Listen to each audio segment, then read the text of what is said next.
ଆଜି ସକାଳେ ଝିଅକୁ ଦୋସା ବନେଇକି ତା ଲଞ୍ଚ ବକ୍ସରେ ଦେଇଦେଲି। ଟିକେ ତରବରରେ ଦୋସାଟା ଟିକେ ଭାଙ୍ଗିଗଲା।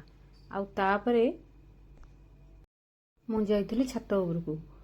ଦେଖିଲି ଆକାଶରେ କଳାହାଣ୍ଡିଆ ମେଘ ଆଉ ଟିକେ ଟିକେ ବର୍ଷା ପକାଉଥିଲା। ତାପରେ ପୁଣି ଛାଡ଼ିଗଲା।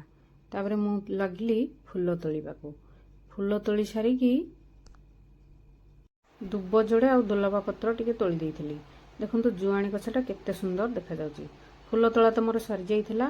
ଆଉ ଟଗର ଫୁଲ ଯୋଡ଼େ ମାଉସୀ ଦେଇଥିଲେ ତଳ ଗଛରୁ, ଆଉ ଛାତ ଉପରୁ ମିଳିଥିଲା ଏଇସବୁ ଫୁଲ। କନିଆରୀ, ମନ୍ଦାର, ଟଗର, ଦୋଲବା ପତ୍ର, ଗୋଲାପ ଆଉ ଦୁବ, ମଲ୍ଲି ଫୁଲ ଯୋଡ଼େ, ବଡ଼ ଟଗର ଫୁଲ ଯୋଡ଼େ। ଆଉ କାଳ ବିଳମ୍ବ ନ କରିକି ମୁଁ ଗୁନ୍ଥି ଦେଇଥିଲି କନିଆରୀ ଆଉ ସବୁ ଫୁଲ ମିଶେଇକି, ଟଗର ମିଶେଇକି ଗୋଟେ ମାଳ। ପାଣିରେ ଗଙ୍ଗା ଜଳ ଟିକେ ପକେଇ ଦେଇଥିଲି। ତାପରେ ମୂର୍ତ୍ତି ଗାଧୋଇବା ପାଇଁ ରଖିଥିଲି ଦହି, ଆଉ ସିନ୍ଦୁର ଚନ୍ଦନ ସଜାଡ଼ି ଦେଇଥିଲି। ଭୋଗ ପାଇଁ ରଖିଥିଲି କଦଳୀ, ଆଉ ଚଉରା ପୂଜା ପାଇଁ ରଖିଥିଲି ଫୁଲ ଆଉ ପାଣି ଢାଳ। ଚଉରା ମୂଳେ ଝୁଣା ଧୂପ ବୁଲେଇ ଆଉ ଭୋଗ ଲଗେଇ ଦେଇଥିଲି। ଆଉ ପୂଜା ସରିଯାଇଥିଲା। ଘରେ ଆଳତି ଆଉ ଝୁଣା ଧୂପ ବୁଲେଇ ଦେଇଥିଲି। ଆଉ ମୁଁ ଖାଇ ଦେଇଥିଲି ଏଇ ଭୋଗ, କଦଳୀ ଆଉ ତୁଳସୀ ପତ୍ର। ତାପରେ ବାସି ଫୁଲ ନେଇକି ଦେଇ ଦେଇଥିଲି ଗଛ ମୂଳେ। ଯେଉଁ ଗଛରୁ ଫୁଲ ମିଳୁଛି ପୁଣି ପୂଜା ସରିଲା ପରେ ବାସି ଫୁଲ ଗଛ ମୂଳେ ଦେଇଦେଲେ ପୁଣି ସେଇ ପୋଚା ଫୁଲରୁ ପୁଣି ଗଛକୁ ସାର ମିଳେ, ଆଉ ଫୁଲ ବି ଭଲ ଫୁଟେ। ସରବତ ଟିକେ ପିଇ ଦେଇକି ମୁଁ ଆଉ ପତିଦେବଙ୍କର ମୋର ଆସିଥିଲୁ ଛାତ ଉପରକୁ ଲୁଗା ଶୁଖେଇବା ପାଇଁ ଡୋରି ବାନ୍ଧିବାକୁ। ଯେଉଁ ୱେଷ୍ଟ କେବୁଲ ତାର ଥିଲା ତାକୁ ନ ଫିଙ୍ଗିକି ଏମିତି ଲୁଗା ଶୁଖେଇବା ପାଇଁ ଡୋରି ବାନ୍ଧିଦେଲୁ।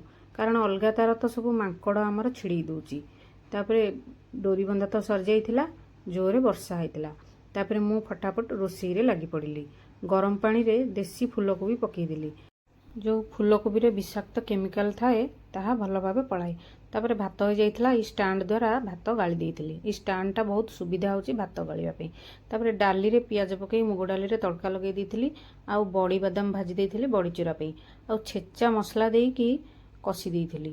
ତାପରେ କ୍ୟାପ୍ସିକମ୍, ଫୁଲକୋବି ପକେଇକି କରିଦେଇଥିଲି ତରକାରୀ। ଆଉ ମୁଁ ବାଢ଼ି ଦେଇଥିଲି ପତିଦେବଙ୍କ ଲଞ୍ଚ ଥାଳି। ତାପରେ ମୋର ବିନା ପିଆଜ ରସୁଣର ଖାଇବା ନେଇଯାଇଥିଲି। ତାପରେ ଟିକେ ନେଇଥିଲି ରେଷ୍ଟ। ତାପରେ ଯୋଡ଼େ ପାର୍ସଲ ଆସିଥିଲା ତାକୁ ଖୋଲିଥିଲି। ଦେଖନ୍ତୁ ଏଇଟା ଗୋଟେ ଷ୍ଟିଲର ଚପିଂ ବୋର୍ଡ଼। ଏଥିରେ ପରିବା କଟା ସହିତ ରୁଟି ବି ବେଲି ହେବ। ତାପରେ ଏଇ ପାର୍ସଲଟାରେ ଥିଲା ଯୋଡ଼େ ଷ୍ଟାଣ୍ଡ। ରହିଲି।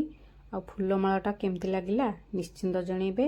ଆଉ ଅଦରକାରୀ ଜିନିଷକୁ ନେଇକି ମୁଁ କେମିତି କାମରେ ଲଗେଇଲି, ଆଉ ବାସି ଫୁଲକୁ କେମିତି ସାରରେ ପରିଣତ କଲି ନିଶ୍ଚିନ୍ତ ଜଣେଇବେ।